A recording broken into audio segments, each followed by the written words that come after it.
Okay, so here we are doing Chapter 2, Lesson 7. We are going to be talking about percent of a number. So we are just going to jump right on into it. Make sure your book is open to page 147.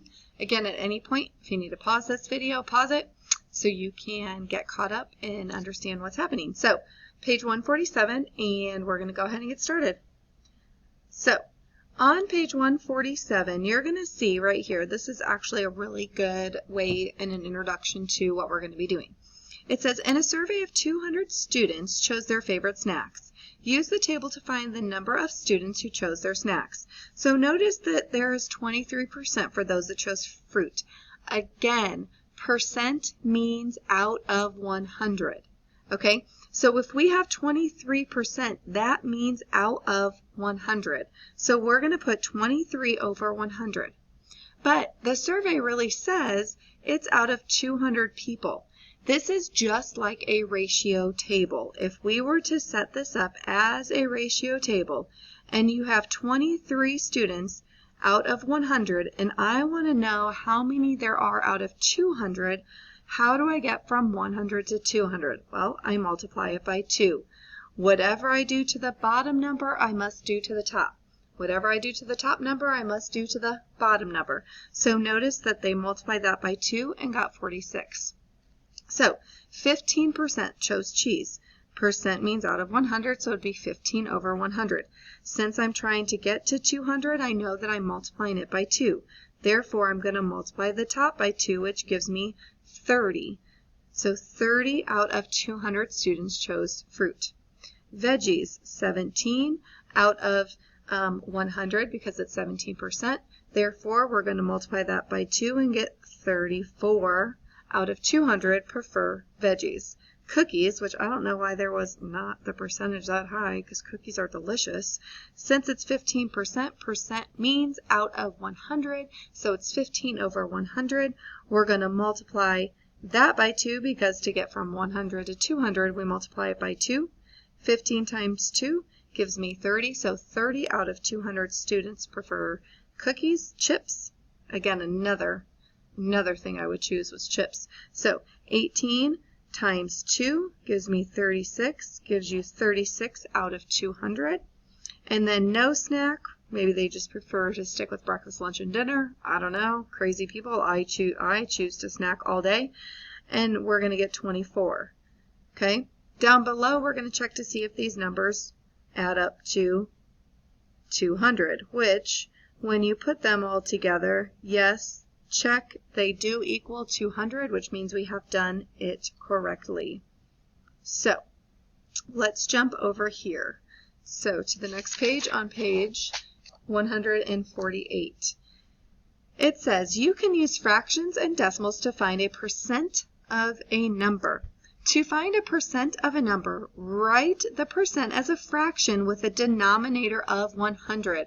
Percent means out of 100. Okay, I cannot emphasize that enough, and you guys are probably sick of hearing me say it. Percent means out of 100. And then we're going to multiply the fraction by the number. Okay, whatever number it might be. So an example, when we were going from 100 to 200, we ended up multiplying by 2. Okay, so this is very similar to the one that we just did. It says refer to the circle graph. Suppose there are 300 students at York Middle School.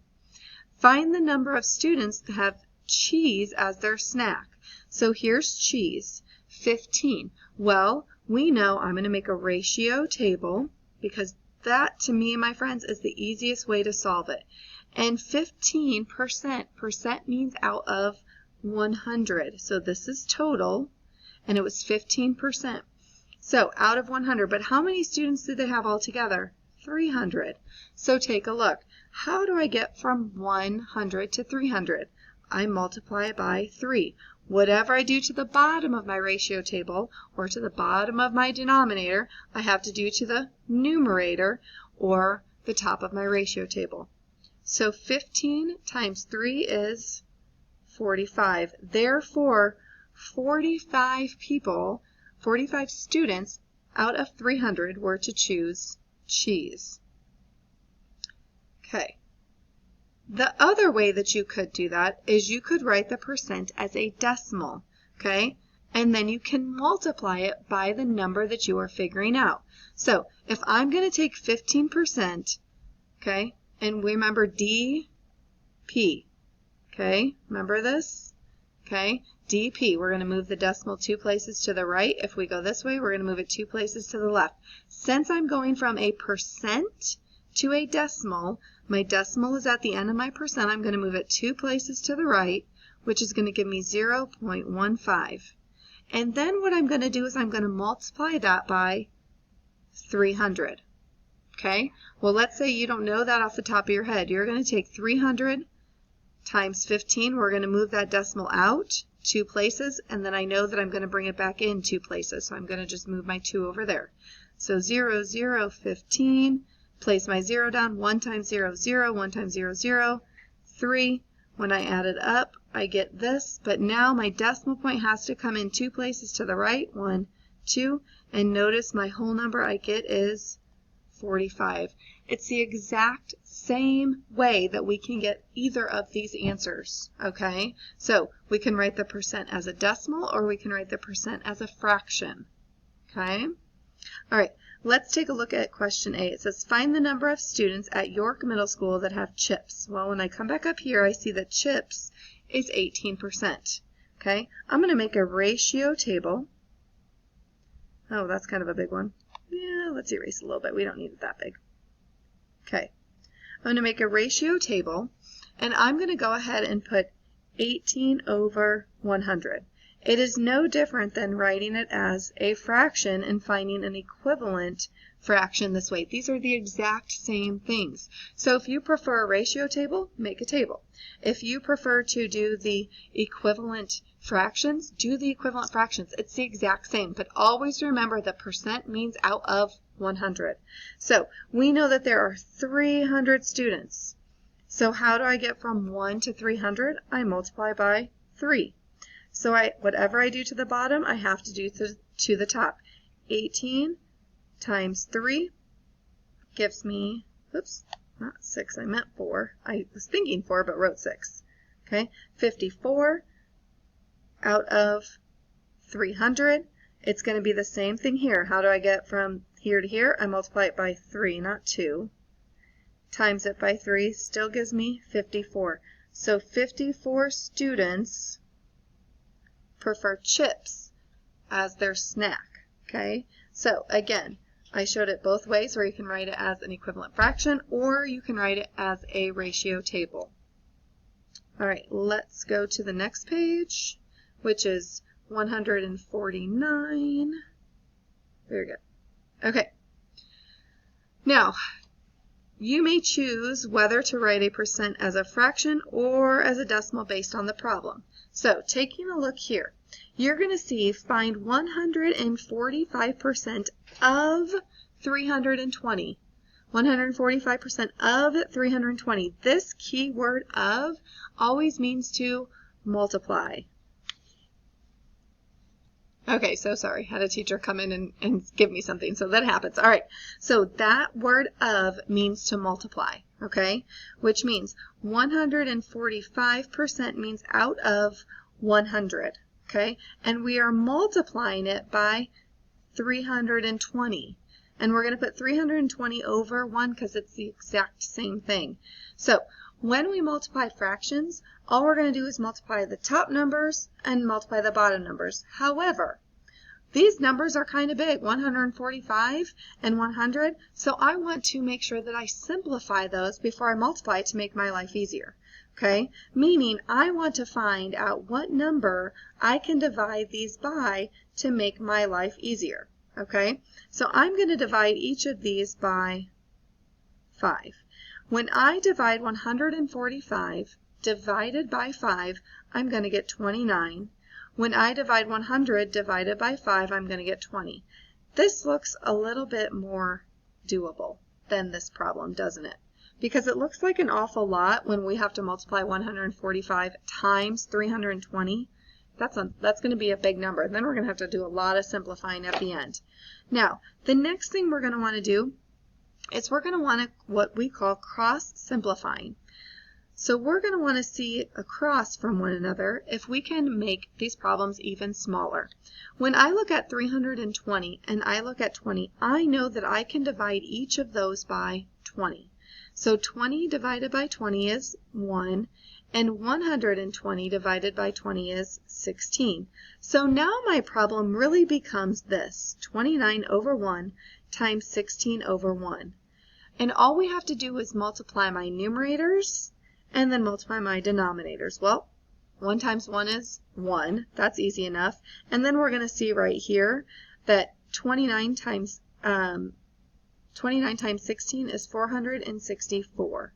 And anytime a denominator is over 1, my answer is 464. Okay? Now, let's actually practice to see what 1 is going to look like. All right, so find 220% of 65. 220% of 65.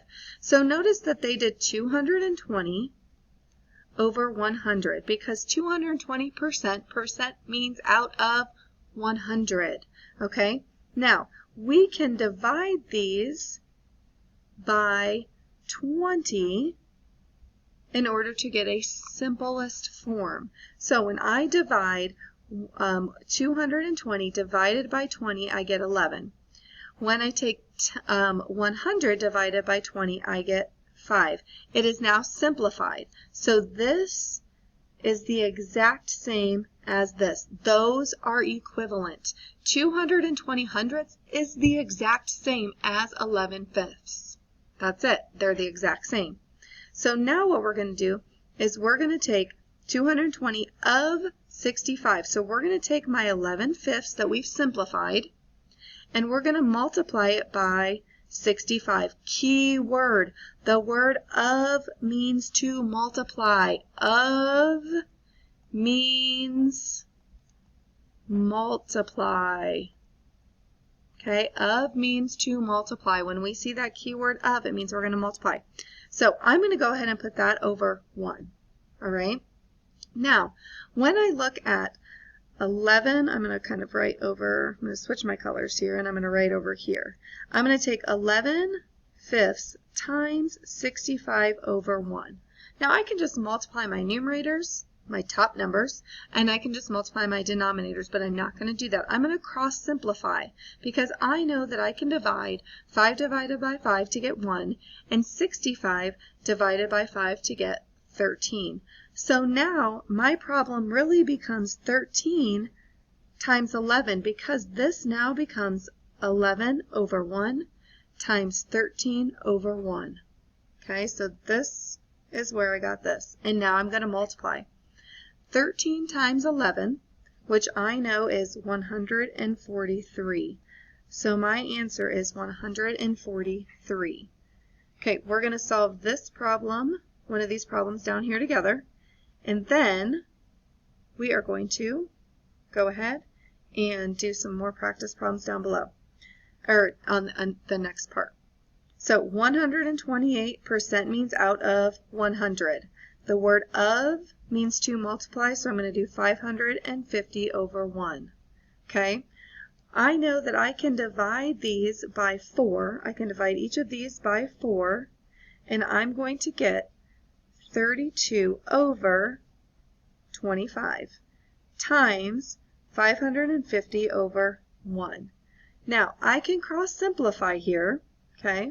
And so because I can cross simplify, I can divide each of these, okay? I can divide each of these by 5, or I'm sorry, by 25.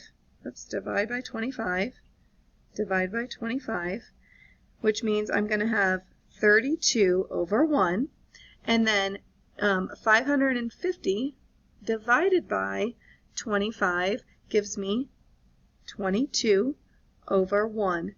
And now I multiply 32. Okay, I'm going to multiply 32. I'm trying to figure out if I, 32 times 22.